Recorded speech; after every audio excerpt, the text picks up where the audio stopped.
There's nothing like a good Spider-Man fight scene. As Sony prepares a new wave of Spider-Man films for 2021, let's rank Sony's best fights so far. We know they can do that much, right?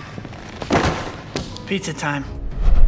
Spider-Man Homecoming was a bit controversial among Spider-Man fans when it first came out. While the Amazing Spider-Man franchise wasn't great, it didn't pitch Peter as an Iron Man sidekick. It just turns out that the MCU is just playing the long game, with Peter proving himself as a hero and Avenger over time. Nowhere is this more clear than his first big showdown. At the end of Homecoming, Peter found himself without a superhero mentor or a fancy Stark spidery suit. He had to take on the Vulture while riding on the back of an invisible plane. What I love about this fight is that apparently during filming, Keaton was whispering "I'm Batman" to Tom Holland. The fight culminated with Peter making the ultimate Spider-Man move by saving his life even when he didn't deserve it. That definitely proves that he was not Iron Man Jr. because we all know that Tony would have let him blow up. Don't believe me? Just ask Ivan Vanko. Oh wait, you can't, because Tony let him blow up. Spider-Man 3 is finally getting some love from the internet over 10 years later. Now that's mostly because of how meme-worthy Peter Parker's dancing is. I never thought he'd really do that. The other thing from the film that killed the first Spidey franchise that needs some love is Thomas Hayden Church's excellent portrayal of Sandman. The best fight scene in the entire movie came when the new black-suited Spider-Man took Sandman on in the subway station and things got real. The normal, quippy, kid-friendly Spidey was replaced with a vengeful, angry vigilante out for vengeance. The most disturbing scene comes when Peter literally pushes Marco's face against the subway, which seems to hurt even though he's made of sand. He then discovers Sandman's weakness to water and exploits it by breaking open a huge water line which seemingly drowns him. Spider-Man caps off this possible slaying with the line, "Good riddance." Yeah, the dancing Peter bit really made everyone forget that Spidey went full Punisher for a half second there. Not good. If The Amazing Spider-Man 2 would have just focused on the Electro storyline, it probably would have been pretty good. Who knows? We might be waiting for The Amazing Spider-Man 6 to drop this year with Spider-Man taking on Rocket Racer because they've already done all the other villains. The best scene in the film comes when a confused Electro finds himself in Times Square with his newfound powers going haywire. Instead of going straight to the punchy bits, Pete shows his kind side by treating Electro with compassion instead of hostility. Things escalate pretty quickly though, and Peter has to use quick thinking to not only figure out how he can fight Electro, but save everyone from his volatile powers in only a few seconds. If you just watch that scene and forget about the rest of the film's bizarre attempt at Green Goblin, it's not too bad. Hopefully Jamie Foxx gets a better chance when he returns to plague Andrew Garfield one more time. He doesn't even have to look like an off-brand Dr. Manhattan this time around.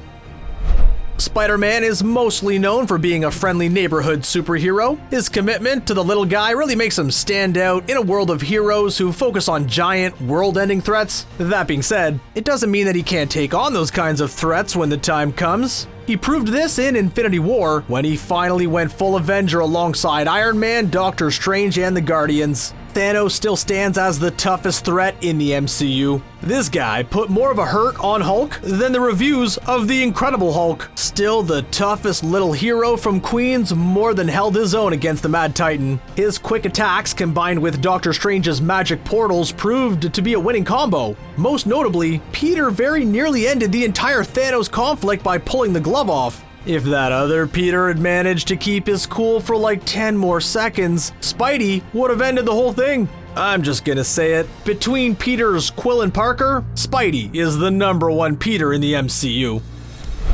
What could be better than one Spider-Man? How about 6 Spider-Men? That's the brilliant idea Into the Spider-Verse used to win itself a shiny gold Oscar. Well, that and The Incredibles 2 being really forgettable. That premise really culminated in the final big battle, which showed Peter B. Parker, Spider-Gwen, Spider-Ham, Penny Parker, and Spider-Man Noir team up to save the multiverse. They're then joined by Miles, who finally proves that he's a true Spider-Man too, by suiting up right along with the other heroes. What follows is some of the best Spider-Man action ever animated, as we see classic Spidey fighting alongside anime stylings, classic noir sound effects, and Spider-Ham's impressive cartoon fighting style. Where else are you gonna see someone drop an anvil on Scorpion's head, huh? Sony has been trying for years to make an all-star Spider-Man movie that sets up the Sinister Six, Miles Morales, Black Cat, Venom, and Silver Sable. They finally accomplished all of that and more in 2018. The only problem, it was in the Marvel's Spider-Man video game for the PS4.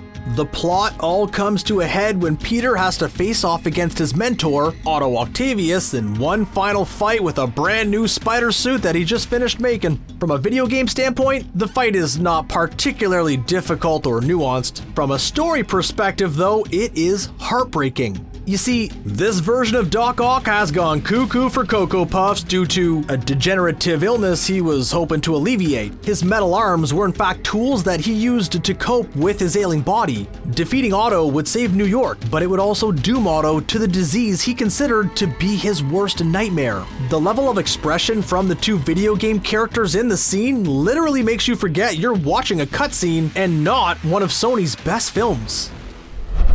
The true Willem Dafoe Green Goblin from the original Spider-Man is a true love him or hate him villain. That's not because of anything Mr. Dafoe did, mind you. I would never insult Willem Dafoe like that. That man is an international treasure. No. The controversy comes from the costume that makes Spidey's scariest villain look like a reject of Rita Repulsa's army from Mighty Morphin Power Rangers. The first few scenes with the Green Meanie were plagued by Matrix-style slow-mo and some CGI that wasn't great, even in 2002. There's nothing silly about Green Goblin's last scene in the movie, though. Minutes after attacking Aunt May in a harrowing scene where he interrupts her prayer, he shows the true depths of his depravity. He kidnaps both Mary Jane and a group of school children and drops them both off of a bridge to make Peter choose. Then the two have a brutal showdown in a church that ends with Norman striking himself down with his own glider. The real thing that makes this scene so great, though? The famous moment where the citizens of New York back up Spidey. It may seem corny today, but coming right after 9/11, there was something so perfect about the citizens of New York City standing up behind their hero.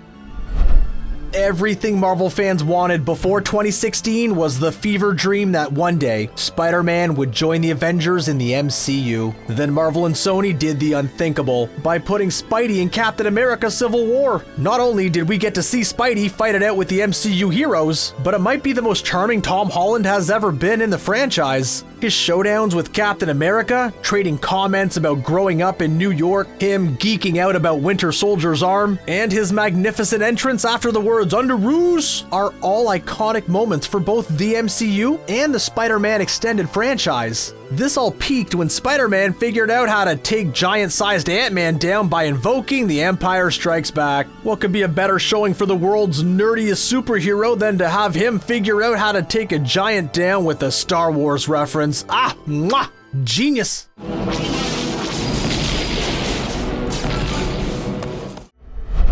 Spider-Man fight scenes are so great that I did a list ranking the top 10, and someone in the comments is going to complain about one or two I left off. Seriously, I love Batman too, but he's had like, what, 3 decent fight scenes in 30 years of making movies? It gets intimidating after a while to figure out how to raise the Spider-Man action sequence bar when it's already been raised so many times before. That's why Spider-Man Far From Home did so well by throwing out the rulebook entirely with the Mysterio fights. Usually we see Spider-Man leaping around, throwing quips and jabs at his enemies until he figures out how to tangle them in their own unique powers.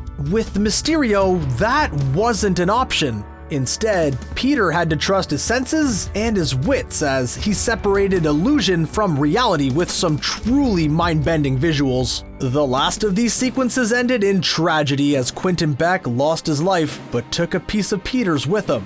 The revelation to the world over Peter's identity is a cliffhanger all of us are still waiting to see how they resolve. Was there any doubt what number 1 would be? Do I even need to go into all the ways the Spider-Man Doc Ock train fight from Spider-Man 2 was legendary? I could just play you a clip and remind you that this is indeed the best Spider-Man has ever been on the big screen. It has it all. Both Spider-Man and Doc Ock use constantly shifting tactics and split-second moves to outwit each other on the top of a speeding train full of innocent civilians. It is a brilliant action sequence that leaves you just as breathless the 20th time you've seen it as it did the first time. I'm so stoked to see how they try to top it when Tobey Maguire and Alfred Molina have their long-awaited rematch in 2021. We all know what the best Spider-Man fight will be this time next year. Andrew Garfield, Tobey Maguire, and Tom Holland will all meet in full Spidey gear, and you know what that means. By the laws of superhero movies, these three will have a fight scene to determine which Spidey is the best Spidey of all. I got $20 on Maguire.